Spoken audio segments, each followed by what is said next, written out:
you to the second episode of Officers Talk at Pathfinders IS Club. And as you all know, we are greatly honored to have Dr. Saurabh Soravne sir with us today. It's a great pleasure to have you on Dussehra Day, sir. Welcome. Thank you so And much. Thank you. Yes, and thank you so much for accepting our invitation. I'll just introduce you that sir has actually done his MBBS from Mumbai, so he has seen best of both the worlds. He has already been a doctor academically, and now he is a civil servant. So both the fields are the greatest people feel as we know them in India. So now he is currently posted as STM in Madhya Pradesh.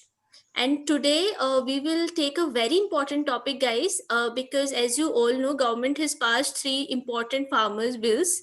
And from Main's perspective and from general awareness perspective, these three bills have to be really well understood, analyzed, and critically analyzed. Because as you all know, especially in Punjab and Haryana, a lot of protests have happened, and a lot of farmers are concerned about how they can actually negatively impact their lives and incomes. And since 50% of India's people are directly or indirectly dependent on agriculture, it's an issue which actually impacts everyone. So we have today expert voice of sir, so he will actually illuminate us about the nitty gritties of the bills, and after that we will have a general discussion on main strategy. But stay tuned, and for any questions we are open, just don't interrupt in between. I am here to see each and every question of yours. Keep putting it in the chat box and I will take each and every question. Now I'll formally invite sir to begin. Welcome, sir. And thank you, Kanupriya. And thank you so much, Sachin, for giving me the opportunity to join all of you. Let me clear at first instance that I am not an expert in agriculture field. And while discussing with Sachin last week, I got to know that after getting into services, we tend to lose our, what I can say, touch with the current affairs, whatever things which are going on around us. The things which we used to study in detail in UPSC. So let me clear you at first instance that you might be knowing more things than me because you are in the loop and you are reading a lot of things about farm bills and a lot of other issues.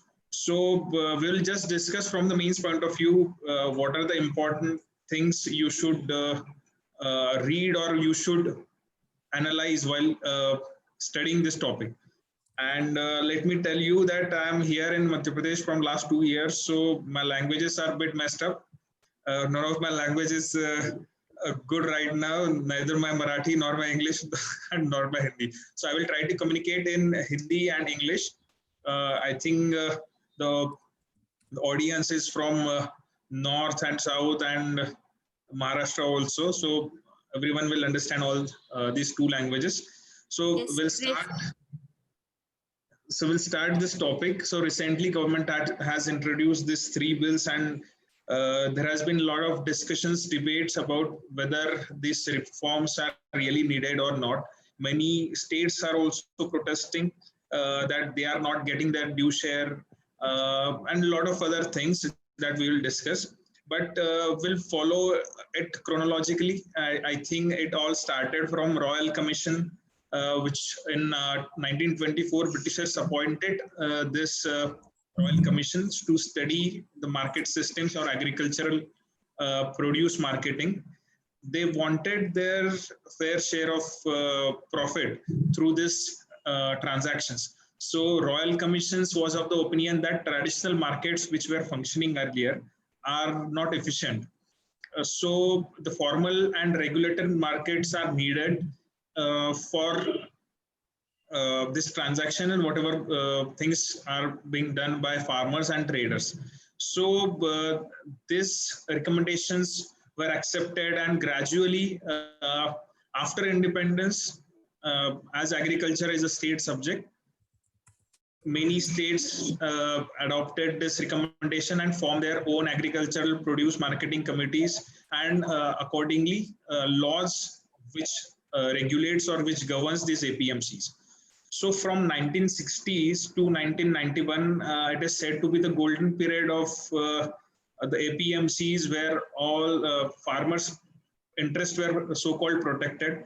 But the intention, actually the physical infrastructure or physical space was provided to farmers so that they can come there, they can sell their produce, and traders can actually come there, they can get them licensed and do the business as usual. So it was the intention that farmers' interests are protected, but unfortunately it did not happen. Rather, it avoided or it prevented farmers from interacting with the outside market. It was not allowed to sell produce outside APMCs. So after some time, some states allowed market agricultural produce to be sold at outside the boundaries of physical boundaries of APMCs. But the market fees or APMC levies are still there in many states. So ultimately, the intention behind the open market get jeopardized. So basically, it all started after 1991. After 1991 reforms, LPG liberalization reforms, industries and services sectors were liberalized. But the most important factor, agricultural field जो है, वो liberalize करने में काफी कठिनाइयां हुई मुझे लगता है सभी पॉलिटिकल रिप्रेजेंटेटिव्स को, because agriculture is a state subject और सब लोगों को stakeholder, we are living in a democracy and a federal structure, so it is very difficult to take everyone into the account, और सबकी priorities different है. For example अभी पंजाब और हरियाणा में जो चल रहा है, you all are saying it because they are getting profit out of the farmers interaction. A lot of mandi fees are being levied on all the transactions, so they are earning around 6,000 to 8,000 CR per year as mandi revenue. So they will be losing their shares. Accordingly, there are many stakeholders in this process, and many powerful stakeholders. I can say that traders and middlemen, those are called arhatiyas in northern belt. So they are very much powerful, and because of political reasons, we are living in a democracy. We cannot just introduce something and get it implemented. So we need to take many stakeholders into account. So after 1991, it was not possible, or it was not thought to be a feasible option to directly deal with these issues through any bill or any act. So it was continued. The previous regime was continued in agriculture marketing. In 2002, Model APMC Act or National Commission for Farmers were constituted. Mr. M.S. Swaminathan is the famous report which we always quote regarding MSPs and agricultural marketing. So Model APMC Act was proposed to the states so that the ills of previous regimes, that the restrictions which were there in the earlier regimes was intended to be removed through Model APMC Act. It was done with the consultation of states, and many provisions which you can see in these three bills are already there in that Model APMC Act, including the contract farming. But unfortunately, many of these reforms were not accepted. It was left to the discretion of states that they will accept and they will make certain changes to their APMC laws, and will adopt provisions in the Model APMC Act. And unfortunately, it did not happen. Some state definitely tried to, like Uttar Pradesh and Uttar Pradesh tried to implement it, and many provisions they implemented it. But the major provisions that farmers can sell it without the restrictions did not happen. So the main contention behind all these things and why these three bills are brought up here lies in Model APMC Act. Definitely government tried to address this issue through ENAM, which was introduced in 2014-15 budget. ENAM was introduced, National Agricultural Market, through electronic platforms. But again, the basic premise of ENAM lies on the physical mandis, that they will have to operate through the physical mandis, though they were electronically attached or joined. But they have to be premised on the physical mandis. Though all ills of the physical mandis were still present in e-NAM. So there were apprehensions about how e-NAM will be operative after these 3 bills. We will discuss it later on. But e-NAM also couldn't take off as expected. So government appointed an interministerial committee, which is also known as, which was under Mr. Dalwai's leadership, and it gave comprehensive recommendation. Dalwai committee gave comprehensive recommendation on doubling farmers' income. So the 4th volume, it has almost 8 to 9 volumes, which gave several recommendations from all the fields, related fields, allied fields, all the issues related to agriculture and farmers.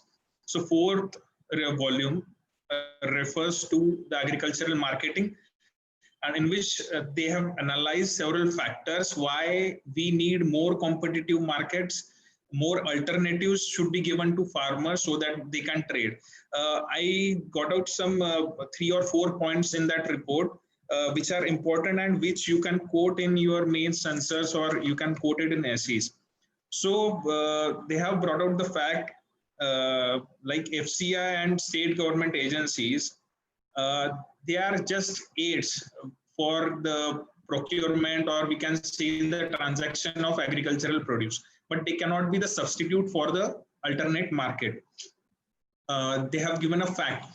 Likewise, I said we will discuss it from the mains point of view, because you need facts to justify your arguments. So to justify this, they have given this argument that from 2002-3 to 2017-18, only 31% of total rice production and 26% of total wheat production was procured by state government agencies, be it FCI or any other state agencies which are procuring or trading through this agricultural produce. Effectively, all the other produce, almost 1/3 of the produce is consumed by farmer himself or herself, and the rest of the produce is being thrown out in the open market as usual. So definitely there were, it is thought that more options are needed for farmers and more liberty is needed for farmers to trade their produce. So need to create alternative platforms was thought in this Dalwai committee report. Second point was there is a shortage of APMCs in the country, though government has instructed about this APMC laws. It is in concurrent list, that list means entry number 33. It has been given in concurrent list that state center can advise states regarding agriculture, produce, marketing, their transport and all. So central government has already advised, but some states are yet to implement that APMC also. They don't have APMC markets like Bihar, Kerala, many of the northeastern states like Mizoram, Nagaland, Manipur, they are yet to have the APMC infrastructure in their states. So you can imagine, or you can understand what exact one nation, one market and other things. If you need a one strong law through which you can transact throughout the country. Third thing is regulated markets are far off from farmers. So National Commission of Farmers, that is under Mr. M.S. Swaminathan, has pointed out that regulated markets should be available within the territory of 5 square kilometers. That was advised in 2002. But unfortunately, it did not happen. It means it varies from 116 square kilometer in Punjab to 11,000 square kilometer in Nagaland. So this much is the wide variety. So a lot of options are not available to farmers. And obviously, if the markets are not nearby, their profitability decreases. So these things are also there. Along with that, poor infrastructure in the APMCs, all the corruption, politicization, whatever happening in APMCs are acting as hindrances for free trade in agriculture. So all these factors came in via Dalwai committee, and it was thought that there should be a comprehensive and change in all these laws and whatever regulations are there. basically, I also wanted to quote one thing that with basically it has been argued that APMCs had impinged on the constitutional rights.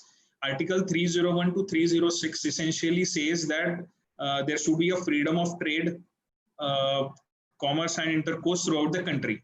However, APMC defied that and restricted the trade in agriculture to the physical limits of the states or blocks or districts, whatever you can say.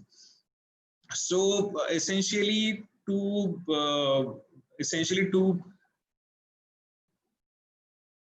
I can say it essentially to conform with the constitutional provisions, it was needed that these sweeping reforms are brought. Uh, However, Ms. Sachin has provided one presentation also in which he has covered all these three, whatever changes are, three bills are there. First one is your... You want me to share the PPT? We can do that. Yeah. Okay, I'll just share the PPT then. So we'll get to the PPT so that we can discuss it in detail. Yes, sir.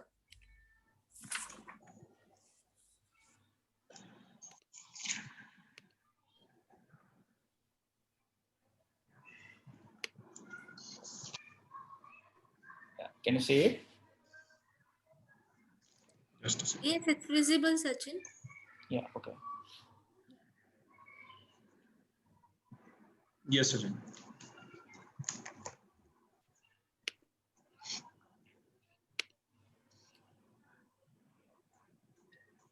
Okay, so we discussed at pre-independence part 1947 to 1991 what happened, phase 3 after 1991 what happened, and post reforms means all the bills, farm bills.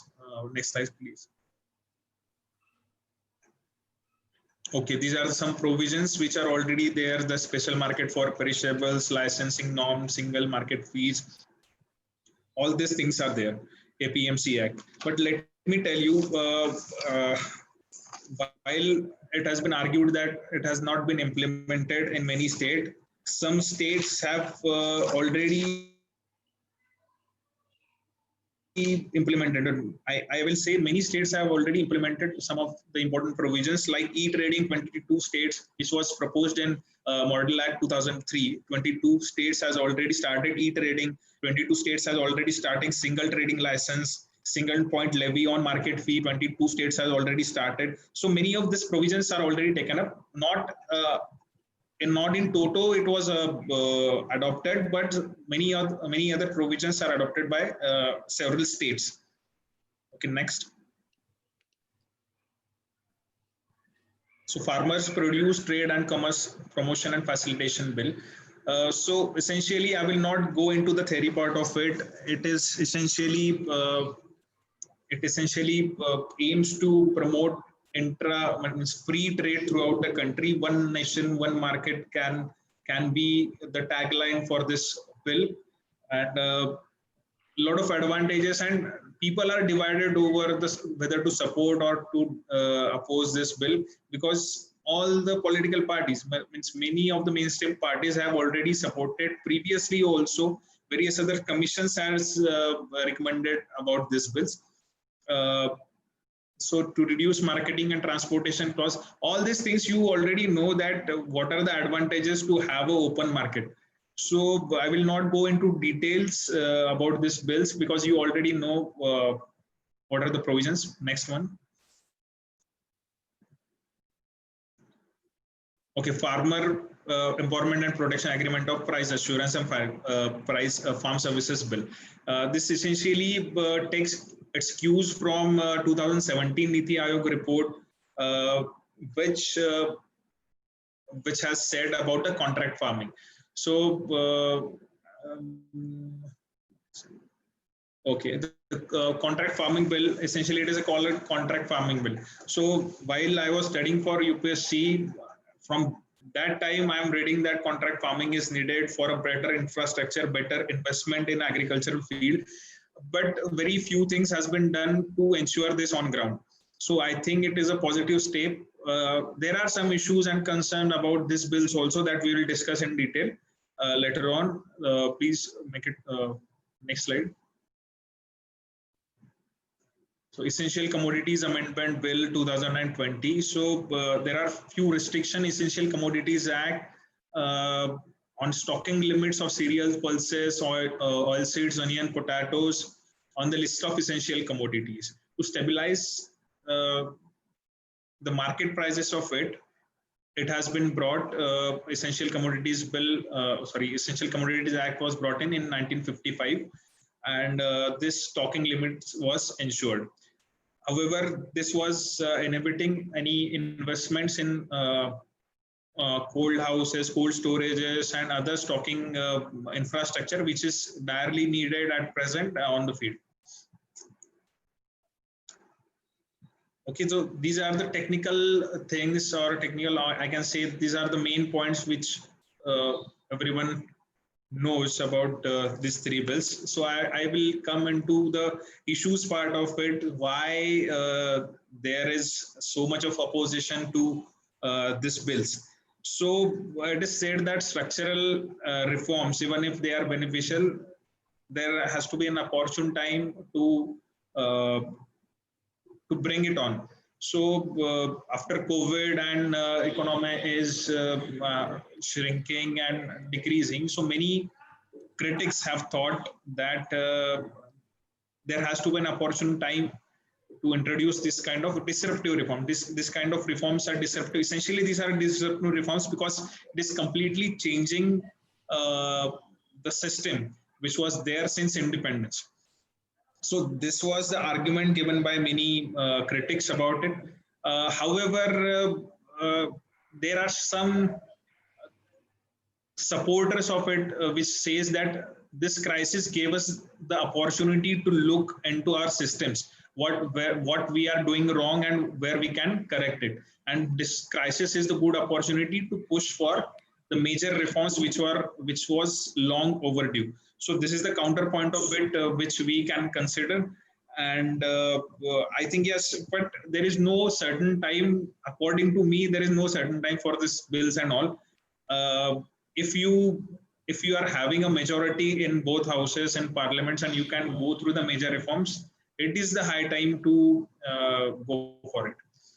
Sir, if I may interject, sir, but as you mentioned the majority aspect, that government has majority in both the houses, but there has Sorry, been a lot of Lok Sabha, I wanted to say, but Rajya Sabha also it has. yeah. I mean, like, they are a very backed government and popular government, but a lot of people have criticized it on the point that there was very less consultation, and within parliament it was rushed through. So a lot of criticism has been on that, because agriculture, as we were discussing, is a huge sector for India. And Right. being a parliamentary democracy, shouldn't a government have discussed in parliament? Because anyway it would have not made any harm. As you said, most of the mainstream parties have already supported these reforms, Right, so it right, was right. not as if they were against it. But is it like high-headedness of the government currently that they just rushed through, or you think that it was necessary because of COVID that they wanted to immediately start with the reforms? I cannot say it is a high-handedness because it has been doing in rounds since 2002. So a lot of discussions, debates, reports, committees has already happened. So rather than delaying, so basically a lot of politics goes behind it. So I will not go into the politics part of it because of certain restrictions also. But I can say that some reforms are definitely needed, and just because of political compulsion, it should not be stalled. So definitely there has been a debate how it can be, how it should have been there. The debates and discussions, consultation has to be there, whether it has to be passed to the standing committee. So these points are definitely there, but I think I will not go into that part because it is related to paper 2 polity, constitutional processes and parliamentary processes. So I will not go into this part. I will stick to this agricultural bills on. Yes, sir. So basically the main criticism for this bill was it is a blow on a federal structure that you wanted to say also. that agriculture is a state subject and states were not consulted enough on this bill. So this was again a major criticism for this bill. But again, we are living in a democracy, and every state, every stakeholder has his own interests. Like Punjab and Haryana, as they are getting a lot of profits, they will not agreeing to opening up the markets or getting off with the APMC or market fees, because they are losing their revenue. They will not support anyways for this kind of sweeping reforms. So it is not their fault. Government has to just, I will cover this part in the way forward section, what we can do, what government can do. But मुझे लगता है कि getting everyone on the table and getting agreed on the common things which has been proposed in all three bills is a very difficult task. Very difficult task, given the political situation in the country or diversity, political diversity in our country. Again, like I mentioned earlier also, many of the, I will come back to issues, many states has already, they have already implemented many recommendations from Model APMC Act. However, the major recommendation of freeing it completely was not done by states, and which is essentially the main part of all three, crux of all these three bills, that there should be freedom of trade for all agricultural produce, which was not done by any state completely. So another criticism is no price intelligence system for government. What government was doing till now is वो जो price हर product का रहता है, for example wheat or rice, whatever going in the APMCs or markets, they take their intelligence from that markets, and they can certainly say that whether the intervention of state is needed or not. So this intelligence, the price intelligence is coming or was coming from the APMCs, because all the trade was centered in the APMCs, not else outside APMCs.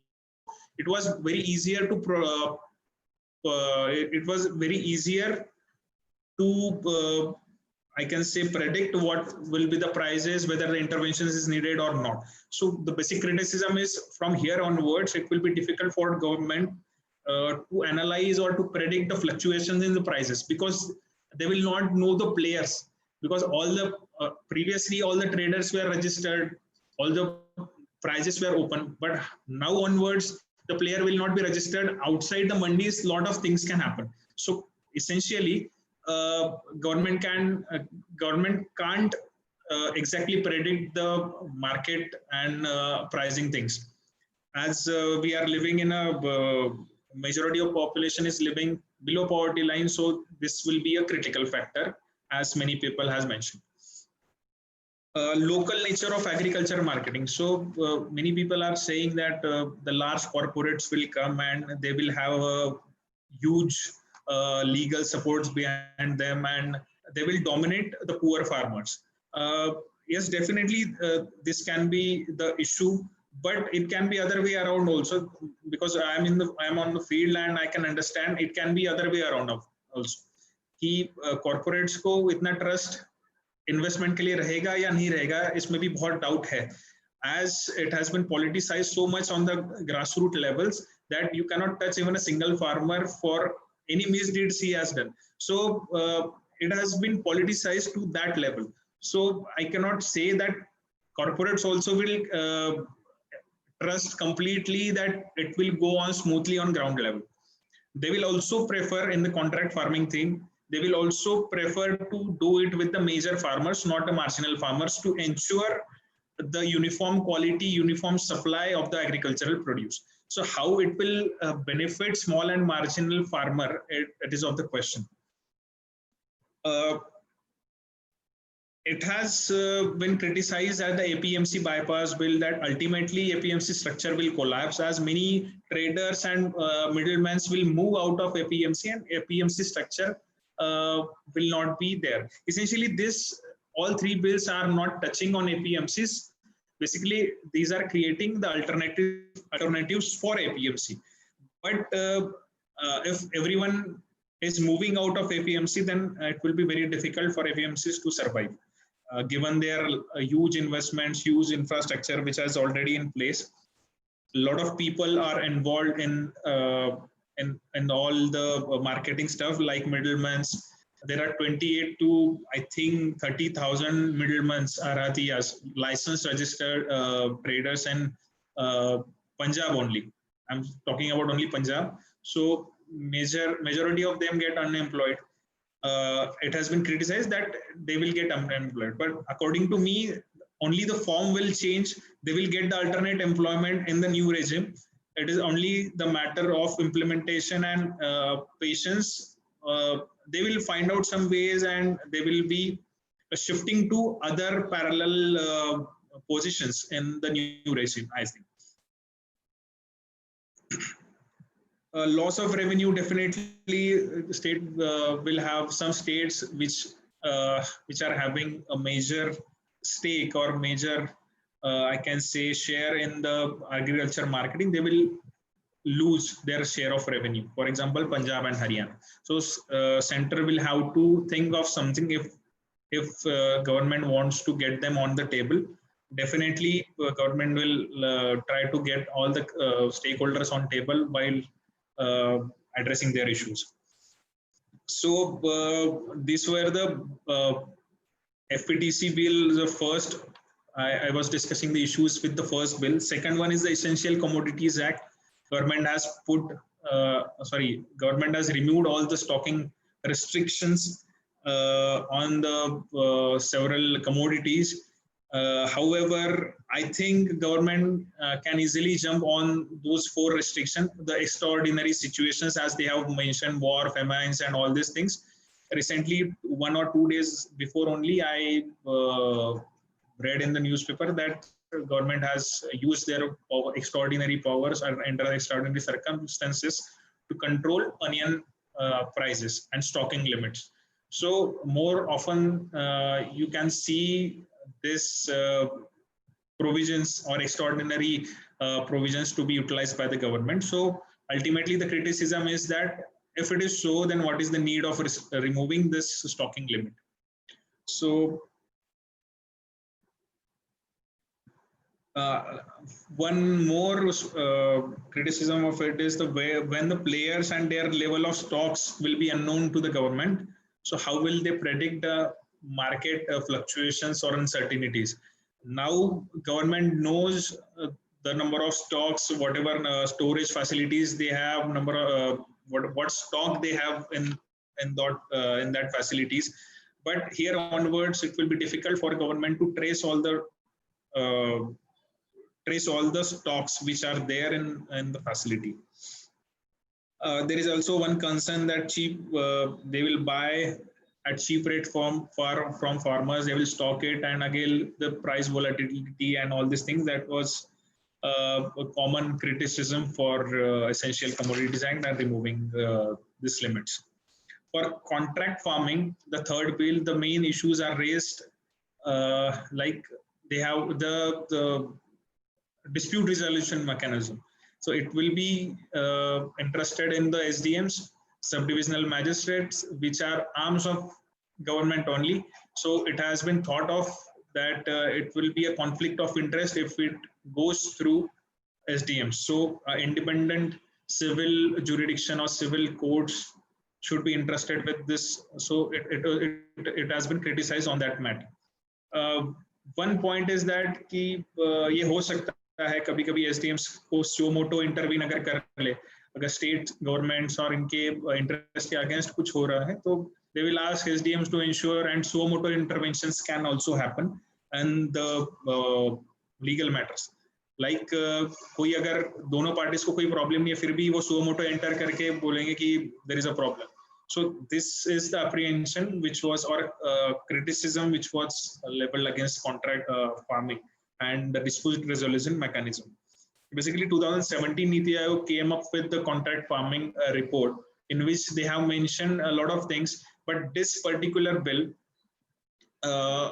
has gone a step ahead of that report, because the regulation in pricing all the registration with the administration was given in that report, was with the government. However, this bills go step ahead of it, and they have not mandated such kind of regulations on contract farming. So I can say that there are many issues that people are bringing in, but definitely we must give some time to settle down the dust, and we can address issues one by one. And I think many of the people will agree that many of the political parties will also agree that these reforms were much needed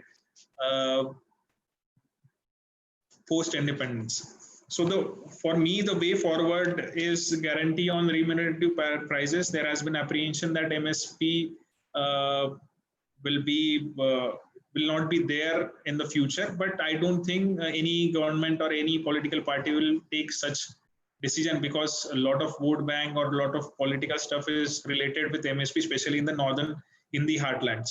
So I don't think this is the right step to do, and no government will do it in future also, according to present scenario, political scenario.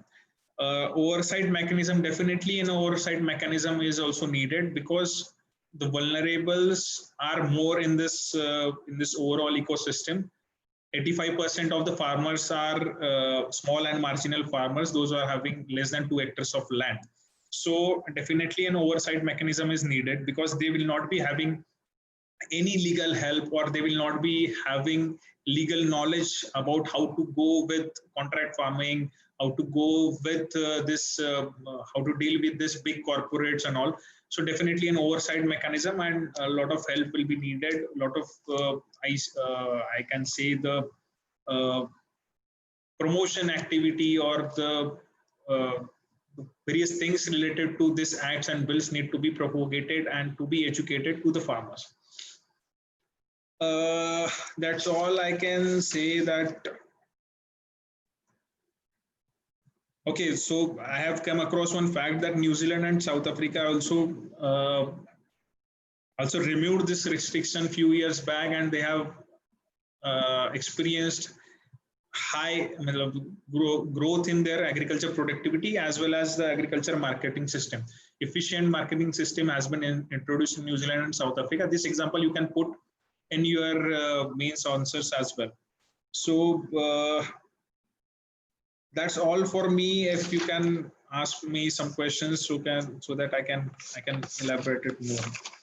Yes, sir. Yes, sir. So we have actually 2 questions which have been sent to us by some of the people who are preparing for meals, but they could not join us, probably because of Dussehra. This is festival day.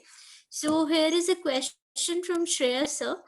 He has written that, keeping in mind that the MSP regime has not really helped farmers at large, and the overwhelming opinion of free market proponents against it, does continuing the MSP have utility beyond the electoral gains? As you were mentioning that electorally it's an important issue. So he's asking, is there any utility beyond that? Can incremental reforms to the existing agriculture or food system provide a long-term solution, or do we need a complete break from the past via new instruments such as dealing payments, for example? So that's his question. For first question, I will definitely say the MSP is needed. Because I said earlier also, 85% of farmers are small and marginal farmers. With this changes, I don't think many of the corporates will be interested in dealing with the marginal farmers directly. So they will target major farmers. There is one fact that top 5% of, let me check that fact. I came across that interesting fact yesterday.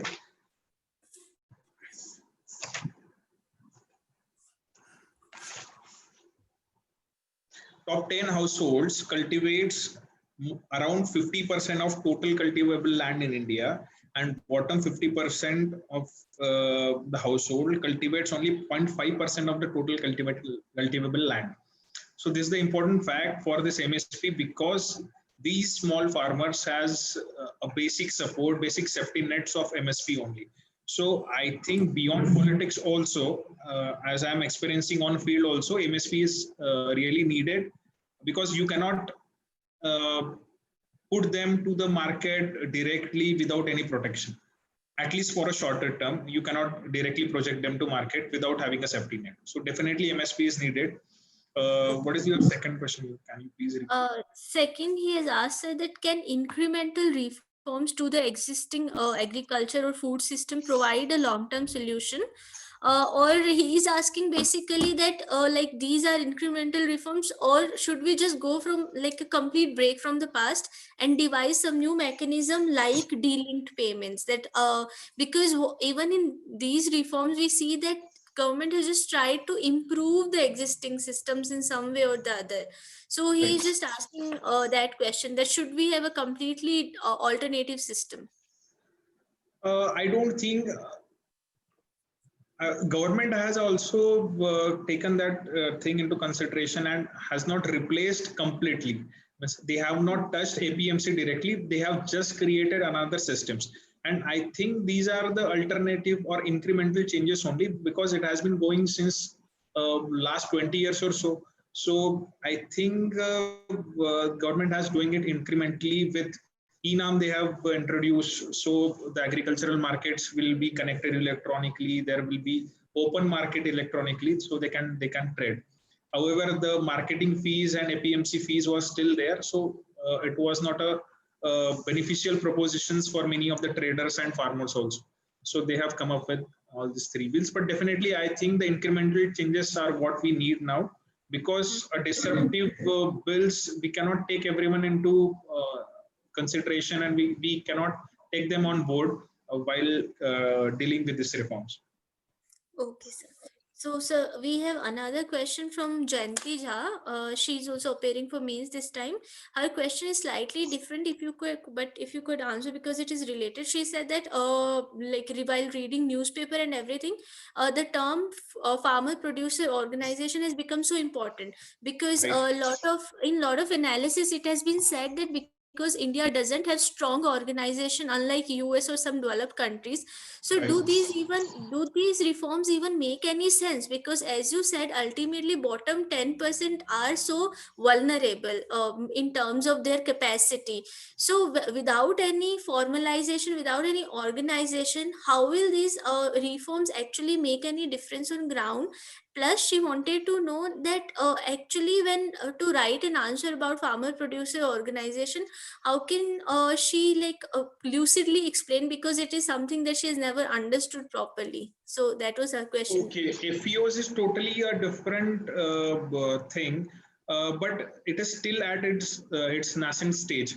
So while going through this bills, I got to know that there are some restriction which has been brought on the FPOs, which can be counterproductive. I will definitely say can be counterproductive, because we'll have to promote farmers producer organizations if you want them to get independent and autonomous in their agricultural marketing. So FPOs need a motivation. I'm not sure, but while reading about these bills, I got to know that FPOs, there are some provisions which can discourage FPOs for more and more work. I will need more details and I will have to read more about it. But still, FPOs are a way to autonomous and independent farmers organizations which can deal in agricultural marketing themselves by organizing their own groups, because smaller and marginal farmers uh, can organize themselves into FPOs and can be a formidable force in marketing in that manner only. So FPOs definitely needs a boost, but we'll have to deal it separately, or we'll have to make other arrangements for them. FPOs definitely. Okay, sir. Uh, okay, so sir, the next question, it's my question. I want to ask you. So, sir, I have stayed for a number of years in Hanumangarh and Ganganagar area, which is irrigation belt in Rajasthan. It's very close to Punjab. So mostly it's like Punjab politically and very rich farmers and all those things. So there I have observed a lot that these aratiyas, they are very powerful, and Right. even then actually what happens is that when a small farmer wants to sell his or her produce, there is lot of corruption at different stages that comes in, that when you have to submit they will just say कि 500 रुपए दे दो, नहीं तो बोल देंगे गेहूं खराब है. देन अगर गाड़ी में लोड कराना है तो भी वो बोलेंगे 100 रुपए दो, नहीं तो मैं गाड़ी बाहर फेंक जाऊंगा तुम्हारी बोरी. Things like those come in. So as you had also very pertinently mentioned that ultimately ENAM lies on physical infrastructure only, because you cannot actually वो जाएंगे कहाँ, ENAM से connect होके तो physical मंडीज में नहीं जाएंगे. So, do you think that while reforms are good, government is trying well, but I want to know कि a way forward क्या है, क्योंकि जो ground पे एकदम physical छोटी छोटी जगहों पे जो corruption होता है, जो inefficiency है, how can those be reformed by these overarching reform bills? And is government even trying to do anything about those? Because personally, I don't see that anything is happening in that direction, either by state government or central. I think you have answered it yourself that what government has done with these three bills, because essentially what new regime is offering you is complete separation from middlemen or haratiyas, because corporates can deal directly, or farmers can deal directly with the corporates. They can fix their terms and condition in which they can operate. They can sell. If I'm farmer and I'm staying here in Tikamgarh or Bundelkhand, and if I think that Malwa region or any other UP region nearby has a more rate than me, then I can directly go and sell my produce there. So there will not be any mandatory things such as giving 200 rupees for grading, sorting, and all these things. But definitely, I have also experienced this. I was actively involved in this year's procurement, and definitely, as you have mentioned, these are the issues, and essentially, these are the issues because of which they are trying to get these three bills in, because they want to reduce monopolies of the mandis. जो grading करेंगे, sorting करेंगे, जो weighing करेंगे, आपके सब जो लोग होंगे, they have their commission systems, they have their exploitatory systems that they will reject. आप जो बात करिए essentially that is related to procurement, कि procurement के लिए उनका grading और sampling होता है, जो surveyors आते हैं वो देखते हैं कि how this grains are, whether this is fit for the procurement or not. So they have their commissions which is illegal. So ultimately farmers are at the mercy of all these players which are there in the mandi. Ultimately, what will happen after three bills, that farmers will be free from this procurement thing or selling their produce elsewhere, wherever they want to sell. So he will not have that compulsion that he wants to get his produce to a district headquarter or a block headquarter and sell there. So ultimately, मुझे लगता है कि आप ही ने आपका जवाब दे दिया था कि तीन bills essentially यही चीज वो इंश्योर करवाना चाहते हैं. Okay, sir. Shall we start the general mean study strategy now, sir? Because I think a lot of people will be interested in that as well. And Yes, any other further question we will take in the end. I'll keep noting. Regarding this, I just wanted to add 2-3 things, that while writing any of the mains questions, I'm talking in context with farm bills right now, but overall, if you are writing any argument about anything or giving any logic, you have to support it with the arguments, with the facts. So be ready with your facts, commissions, reports, and all these things, so that your arguments will have that kind of weight. So I have scribbled few things, jot down a few facts I will share with all of you, and you can आप अगर उसका presentation और कुछ बनाना चाहोगी तो it will be helpful for all of the aspirants. Yes. Thank you so much, sir. Yes, sir. Writing it down. Yeah, we can prepare one document on that. No issues.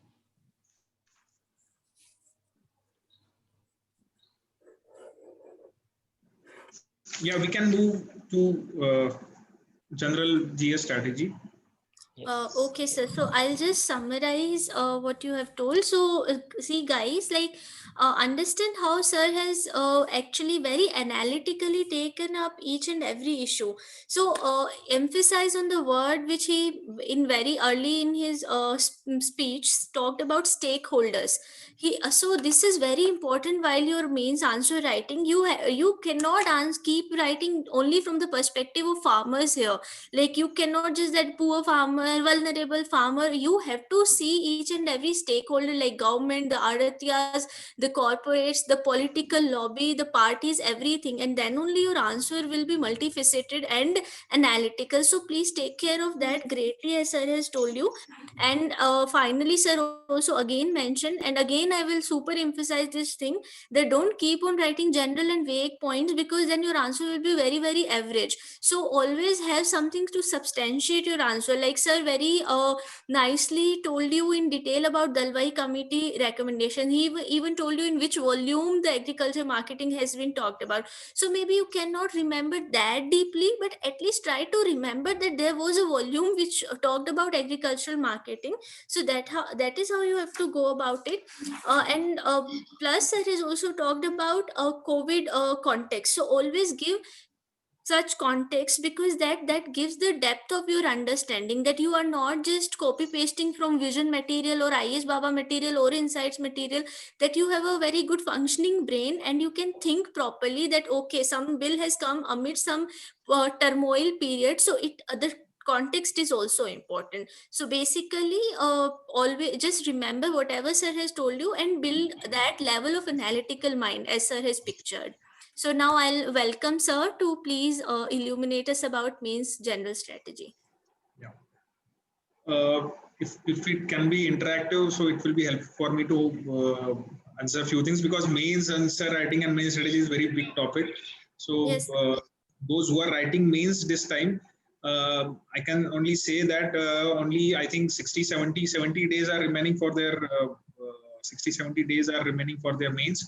So plan it properly. I will not go into detail. It's been 3.5 years, 4 years almost that I have studied for mains. So I will not be in the position to advise you more, because you people are in the loop. And I definitely will agree that just becoming or getting into IAS or IPS or any other services will not guarantee that we will have a lifelong this particular thing that we can advise you on anything. But definitely a strategy I can advise. I will not go into the technical or theoretical part, but the strategy is definitely important, which helped Yes. me a lot.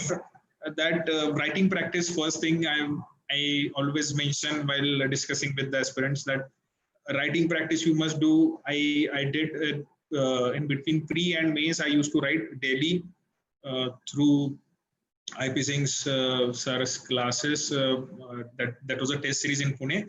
So it really helped me a lot, because you tend to write, you tend to think in that pressure situations. You will have to write that 8 questions in an hour, and you will think about it accordingly, and you put down some points. So your mind gets trained accordingly if you practice it. It will not happen suddenly if you go, or 1 week before you write and go to exam and you think yaar ho jayega abhi. So it will not happen accordingly. So I think it is definitely needed, because आपको बहुत सारे points, बहुत सारा understanding, बहुत सारे एक information overload रहता है इस मेंस के पूरे phase में. So it is very important that a particular topic you will have a certain material with you, like agriculture marketing. ये APMC का जो कुछ भी चल रहा है, UPSC probably will not ask direct question on this farm bills, but related to this, like Kanupriya has mentioned about FPOs, like Model APMC Act, ENAM, all these kind of things, their failures, their limitations, their opportunities, all these are related to APMC. So you should think accordingly, and you have certain kind of facts and data should be ready with you. And you should have that on your notebook so that you can revise it one day before कि ये facts मैंने अगर इसमें डाली particular question में, ये तो एक raw material मसाला type होता है. उस मसाले की सब्जी अगर बनाना है तो यहाँ से वहाँ से सब कुछ एक साथ मिला के आप कोई भी चीज का आंसर लिख सकते हो. So you should have that basic ingredients ready with you. right now. So work on that for this 2 months कि हर टॉपिक पे कुछ ना कुछ आपके पास डेफिनेटली होना चाहिए, उसमें आपकी थिंकिंग, एक बार आपका थॉट प्रोसेस उस टॉपिक के बारे में हो जाना चाहिए, ताकि आप कैसा भी क्वेश्चन है you can deal with it easily. So this will be my first advice. Second, writing practice तो मैंने आपको बता दिया कि डेली आप एक राइटिंग प्रैक्टिस आप करिए. Ensure that for 1 hour you write anything you want to write, any subject you want to write, but definitely I will advise you to write. Regarding your full test, I will advise once in a week, once in 10 days, you should write a full test for 3 hours, so that it will give you feedback by yourself that where you are lacking, what problems you are getting while writing your answers, and आप logically आपके answers को build कर पा रहे हो कि नहीं, वो structure आ रहा है कि नहीं, जो introduction है, body है, conclusion है, जो भी जो structure रहता है, ideal structure वो आ रहा है कि नहीं. Presentation is also important.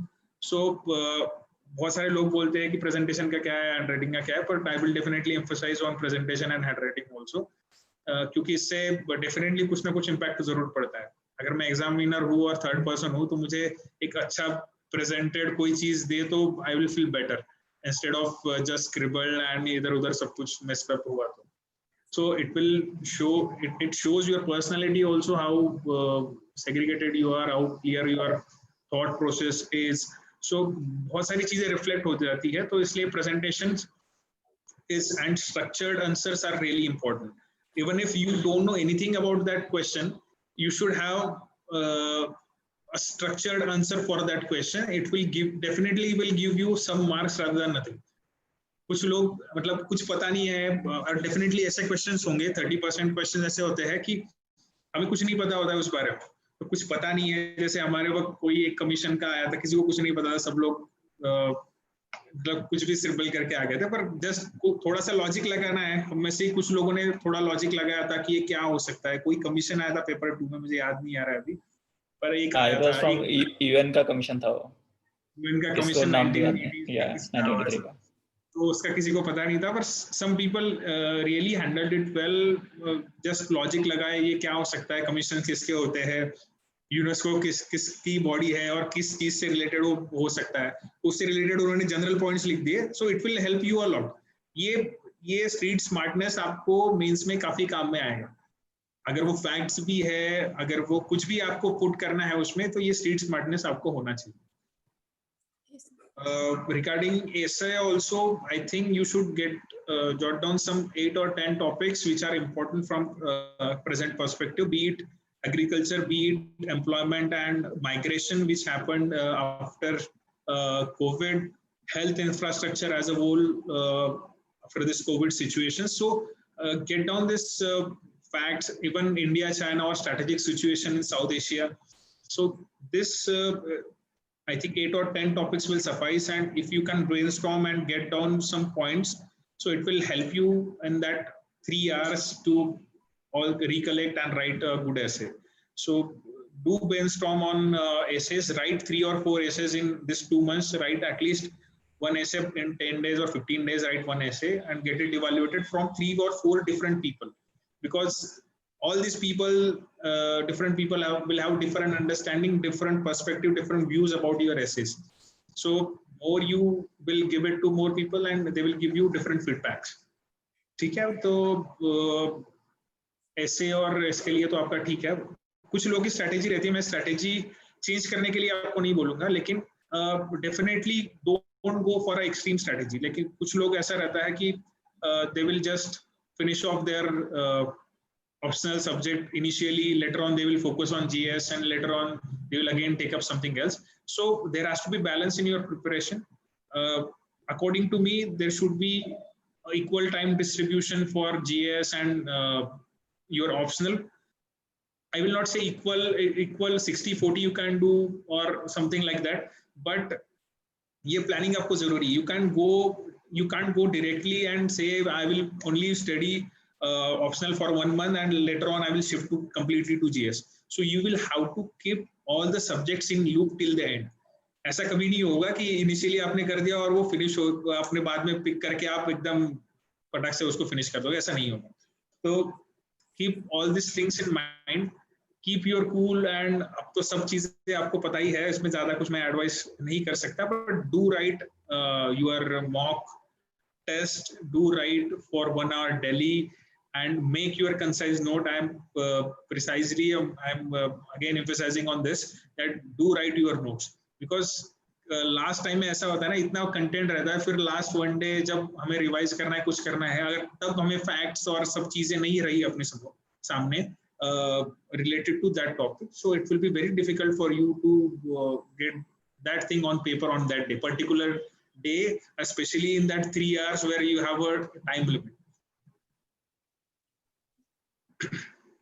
Okay, sir. Sir, anything on ethics strategy? Like, because this year we have seen that people have scored mind-boggling scores. Someone has scored even 162, while some have scored very normal scores like just 105, 110. So, because a lot of difference has been created, so there is this fear among people that ethics में क्या करना है, lexicon तो पढ़ ली, अब lexicon के आगे क्या पढ़ेंगे, और examples का क्या करना है. So people just go like really crazy when they think about ethics, and there's no actually one strategy. So how did you manage that, or how you will advise to manage people? मुझे लगता है कि ethics, सबसे पहले तो आपका जो UPSC का आपने बताया कि मार्किंग पैटर्न इस बार ऐसा था कि एथिक्स को ज्यादा स्कोरिंग हुआ है. मुझे लगता है यूपीएससी को कभी प्रेडिक्ट नहीं करना चाहिए, और इस बार यूपीएससी ने सबसे ज्यादा मार्क्स एथिक्स को दिए है. It might be possible next year सबसे कम मार्क्स एथिक्स में रहेंगे, 80s 90s 100s में टॉपर रहेगा, 100 का कुछ इसमें, ये डेफिनेटली हो सकता है. Just keep one thing is in the mind that you will have to be in the, जो नॉर्मल होता है वो नॉर्मल में आपको रहना है. सब इसमें एवरेज या मोर देन एवरेज आपको उस स्पेक्ट्रम में रहना है, ताकि आपको डिसेंट मार्क हर सिचुएशन में मिले. I will not advise you to completely focus on अब ethics को इतने मार्क्स मिल गए इसलिए इस बार मैं ethics पे फोकस करूंगा, और इसलिए ऐसा कभी नहीं होगा. UPSC will not give any chance. वो हर बार कोई अलग एक्सक्यूज दे देती है सबको.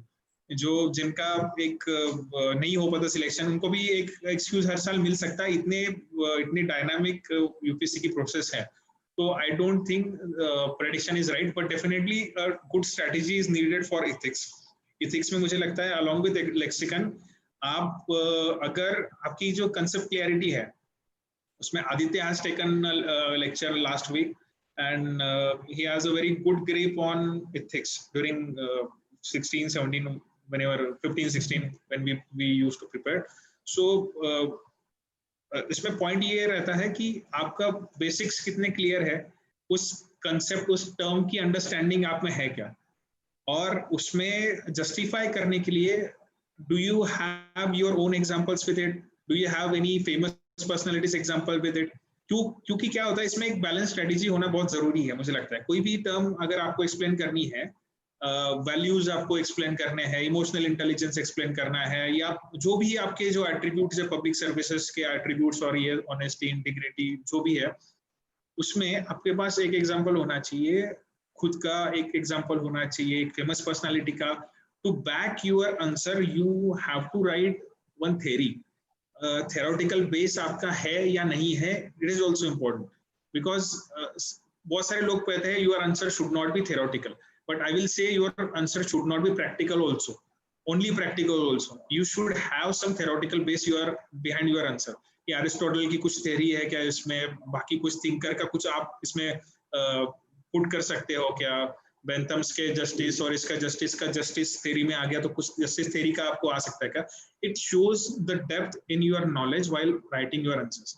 सो मुझे लगता है कि हर एक टर्मिनोलॉजीज है, उसके रिलेटेड एक बेसिक की आप प्रिपेयर करके रखिए.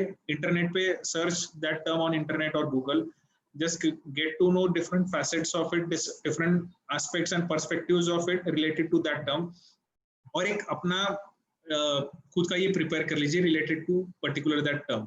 So मुझे लगता है ये theoretical पार्ट के लिए जो हाफ पार्ट है इसके लिए बहुत important है, और that thing will be important from your case study point of view as well.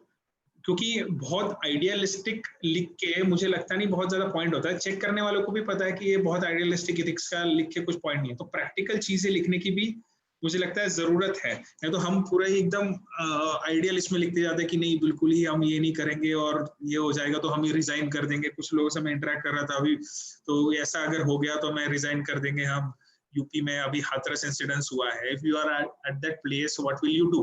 So this kind of real time situation, real life situations क्या हो सकती है, इमेजिन करिए और उसमें आप लिखिए, और प्रैक्टिकली जो लिख सकते हैं वो लिखिए। Just don't write your ethical पूरा पर्सपेक्टिव इन इट, पर प्रैक्टिकल पर्सपेक्टिव केस स्टडीज में डेफिनेटली आना चाहिए। सो डेफिनेटली मुझे लगता है ये दोनों चीज बैलेंस अगर होती है, और एथिक्स में मुझे लगता है टाइम मैनेजमेंट बहुत इंपॉर्टेंट है। Sometimes what happens is case studies में हम बहुत कुछ लिखने को जाते हैं, हमें रियल टाइम इसकी बहुत आदत हो जाती है कि ये सिचुएशन आ गई हम कुछ लिखेंगे। उसमें होता है ऐसा है कि एक एक्सटेंट के बियॉन्ड आपको कभी मार्क्स नहीं मिल सकते। मतलब 20-25 मार्क्स की कुछ केस स्टडी होंगी, 12.5 मार्क की कुछ केस स्टडी में मुझे लगता है। तो जो बहुत अच्छा केस स्टडी लिखेगा उसको 10 मार्क मिलेंगे 12.5 से, और जो डिसेंट लिखेगा उसको 8, 8.5, 9 मिलेंगे। पर ऐसा नहीं होना चाहिए कि उस चक्कर में आपने और 3 क्वेश्चंस मिस कर दिए 10-10 मार्क के, जिसमें आप आराम से 15-16 मार्क एक्स्ट्रा स्कोर कर सकते हो। मतलब वो 6 मार्क के चक्कर में हम 16 मार्क्स को आपने छोड़ दिया या यूज कर दिया। तो ये थोड़ा याद में रखे तो अच्छा रहता है कि divide your time judiciously, 1.5 hour दोनों के लिए, और उतना ही हमें लिखने की प्रैक्टिस होनी चाहिए। क्योंकि मेरे वक्त भी मुझे लगता है मेरा भी ऐसा ही होता था कि केस स्टडीज में बहुत ज्यादा टाइम चला जाता था, फिर लिखने को ऑलमोस्ट मुझे 75 और समथिंग मिनट्स मिले थे थ्योरी में। तो थ्योरी में थोड़ा सा फिर कॉम्प्रोमाइज हो जाता है। तो मुझे लगता है ये दोनों चीजें बैलेंस अगर होगी तो अपने आप स्कोर काफी अच्छा आ जाएगा। और decent, try to write a decent answer और average answer, don't go for extraordinary answers. क्योंकि एक्स्ट्राऑर्डिनरी आंसर्स के चक्कर में क्या होता है कि हम उसी पे फोकस करते हैं, उसी पे ज्यादा टाइम वेस्ट करते हैं। बाकी नॉर्मल आंसर्स में आपको जो एक एक्स्ट्रा 2-3 मार्क मिल जाएंगे वो भी छूट जाए, क्योंकि क्वेश्चन ही अटेम्प्ट नहीं हो पाते। One of the participant, Kanupriya, Swapnil is raising his hand. Is there, Swapnil? I cannot Yes, see yes. his. Hello. You wanted to ask something? Yeah, you can ask your question. Yes, am I audible? Yeah. Go ahead. Am I audible? Yes. Yes, Go ahead. Swapnil is still. So, sir, yes, Yes, Swapnil, tell me. Swapnil? hello. Yeah. Go ahead. Ask your question. We can hear you. So, I just have 2 questions. First is how much one should focus on the traditional syllabus and the current context, newspaper हम पढ़ते हैं वो syllabus. And second is by looking at the recent trend of the essays topic of UPSC, they divide the part A, part B in a very different manner. Part A is completely philosophical, part B is completely current context. Right. So how right. do one should approach the philosophical topics, because a lot of people have problem and concerns related to the writing the philosophical topic. So but if it comes in a part A, we have to write it. So how one should approach the philosophical topic essay while preparing also and while writing it also? Okay, fine. So I will address your second question first. Regarding essay, as I have mentioned, 10-12 topics you can go through which are related to your current events, and you can make it almost prepared. You can prepare it, you can predict it, and you can prepare it, and you can write it. So I don't think there will be an issue with your part B. With part A, as I have mentioned in ethics, if you do your ethics properly with philosophy and psychology, or ये 2-3 parts आपने अगर कर लिए, तो you can write your philosophy part as well. So our one batch senior Sri Krishna sir used to write very good philosophy wala part or essay. This is not my forte, but still I will advise you to do your ethics very seriously, because it will help. Ultimately, it will help you in your essay part also, and especially the theoretical part of ethics. With all the theories and all the understanding of theories, you can put that thing into your essays. It will have a good weight if you have theories. And again, you can superimpose it with the examples and write it logically. But I don't think beyond thinking it or brainstorming over a philosophical issues, I don't think there is any other alternatives for addressing this. just practice and brainstorming is the only alternative for writing philosophical essays. Regarding part B, as I have already mentioned, that get that 10-12 topics and get down some points on it, you can definitely write a good essay on it. What was your first question? First question was related to? Sir, he asked that how much the focus should be on current traditional and dynamic topics. Okay, so I again will repeat my earlier sentence that UPSC exam is all about balance, how you are balancing all the things, because they are searching for certain traits, certain characters which they are seeking in a civil servant afterwards. So balance is pretty much important as far as the preparation of UPSC goes. So I think this balanced approach is very much needed in the GS preparation as well. Definitely paper 2 and paper 3 will have a more dynamic and more current related questions, and if you can focus paper 2, 3 with the current and give it a theoretical base, it will help you a lot.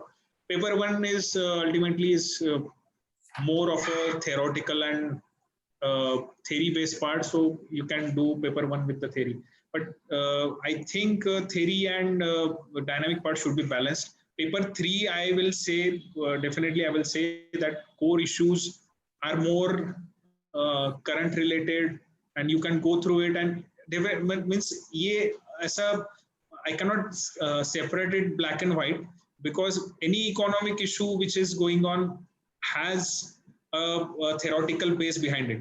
जैसे ये farm issues का हम discuss कर रहे थे, so it has this bills, whatever things are mentioned in bills are in the dynamic part, but उसका base तो वही है कि agriculture marketing system exactly कैसे work कर रही है and what are their issues. So I think दोनों चीजें hand in hand चलेगी, theoretical and dynamic part also. Okay, sir. Thank you so much, sir. It was like very informative session. I think we have taken more of your time than just 1 hour.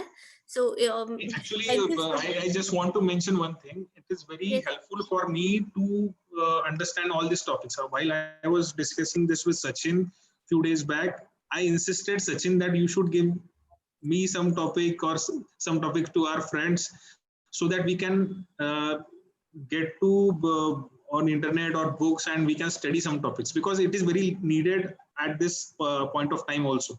Because after getting, I mentioned earlier that after getting into services, we tend to lose our touch or connect with the local issues, that deeper understanding of the issues we tend to miss. So ultimately, मुझे लगता है कि it was a good opportunity for me to get into that farm bill issue and study it completely. So thank you so much, both of you, for giving me this opportunity. we are glad, sir, and that's a great thought actually. And actually, your points were very, very important. I'll just again summarize what you have told. So, guys, like I'll just try to emphasize on 2-3 things that sir has mentioned. He has particularly emphasized on writing practice, and that's actually very important, because if it is your first mains, then you will not realize it now कि घर पे बैठ के एक answer लिखना और वहां पे 3 hours में पूरा पेपर कंप्लीट करना and for continuous so many days is very different. Therefore you have to get into that mindset. You might have read a lot, you might be knowing a lot, but ultimately examiner को आपको सिर्फ उस copy से ही जज करना है. Examiner does not have any other alternative to judge, so you have to present the best. So therefore this preparation in writing sense is very, very important. The other very important point from sir we have got is the balance, and it is actually very important in every aspect. Sir has mentioned about balance, चाहे वो optional को कितना time देना है, current affairs को कितना time देना है, जीएस को कितना टाइम देना है, से लेके हो या आंसर में किस तरह का हमारा कॉम्पोजिशन हो, वो बैलेंस्ड होना चाहिए. तो this is very important point, because a balanced answer shows a lot about your personality and understanding. So आप इस चीज को हर चीज में इम्प्लीमेंट करके देखिए कि बैलेंस्ड ही रहिए, ना ही तो एक्सट्रीम ओपिनियन दीजिए, ना ही एक्सट्रीम स्ट्रेटेजी अडॉप्ट कीजिए. the third point that sir has mentioned, and I think I'll personally also very much emphasize this, because बहुत लोगों को लगता है कि थ्योरी तो बोरिंग होता है, थ्योरेटिकल लिखने से तो मार्क्स नहीं मिलते, it's all about giving examples and practical details.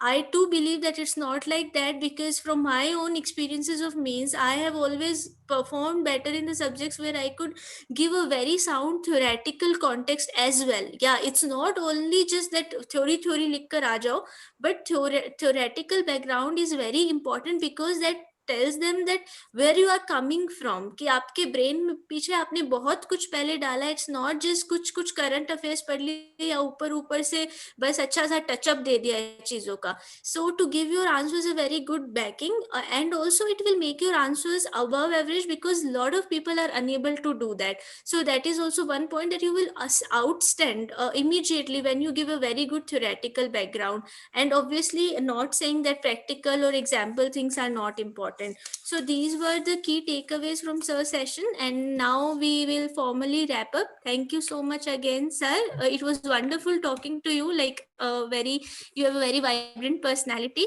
and what lot of positive vibes we got from you. Thank you so much, Priya. Thank you, Sachin. Thank you, sir. Yeah, thank you, Saurabh.